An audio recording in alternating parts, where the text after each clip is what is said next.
भारत के इतिहास का, भारत के राजनीतिक इतिहास का आज एक विशिष्ट दिन है, जब 22 सितंबर प्रथम नवरात्र के दिन और न्यू जनरेशन जीएसटी रिफॉर्म्स, ये श्रद्धेय नरेंद्र भाई मोदी जी के कारण देश में शुरू हुआ है।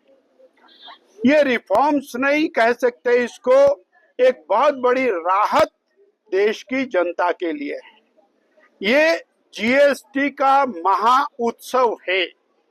एक साधारण व्यक्ति जो दूध, पनीर, खाद्य वस्तुएं खरीदता है, उसको टैक्स कभी 12%, 18%, 28% लगता था। अब वो शून्य टैक्स देकर अपनी खाद्य वस्तुओं को खरीदेगा। जो टैक्स की वस्तुएं 28% के स्लैब में थी, वो 18% और 12% और 5% पर आ गई हैं। जो वस्तुएं 18% के स्लैब में थी, वो 12% और 5% पर आ गई हैं। और बहुत सारी ऐसी वस्तुएं जो 5% और 12% के स्लैब पर थी, वो शून्य पर आ गई हैं। एक सामान्य व्यक्ति की रसोई, उसका नित्य प्रयोग होने वाला सामान, हम अगर जो एक मोटा सा आंकलन करें तो एक परिवार को 5,000 रुपया प्रति मास की टैक्स में रिबेट, राहत मिलने वाली है।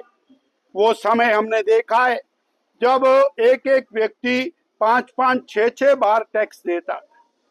पैदा होने वाले सामान पर वहीं पर एक्साइज लग जाती थी, उसके बाद होलसेल में जाता था, उसके बाद रिटेल पर जाता था, फर्दर सेल पर जाता था, उसके बाद वैट लगा, और वैट में भी अलग अलग प्रकार के दाम थे।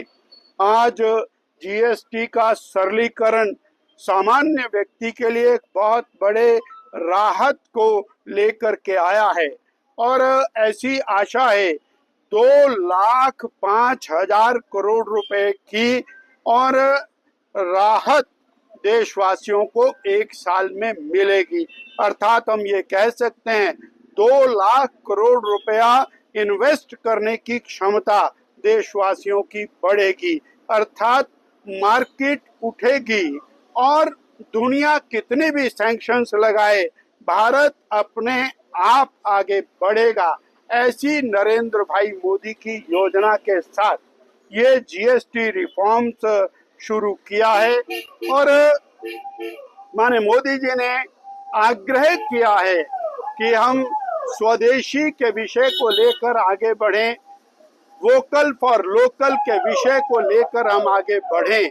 और ये जो वोकल फॉर लोकल है, ये हमारे सामान्य व्यक्ति, कुम्हार है, सुनार है, लोहार है, चर्मकार है, वो विश्वकर्मा है, वो मिस्त्री है, वो खिलौना बनाने वाला है, वो मूर्ति बनाने वाला है, वो गुड़ शक्कर बनाने वाला है, वो भारतीय तरीके से और छोटी इंडस्ट्रीज के अंदर सामान बनाने वाला है, उसके द्वारा पैदा किया गया जो सामान है, उसकी खरीद करने से भारत आगे बढ़ेगा, हमारी इकोनॉमी आगे बढ़ेगी।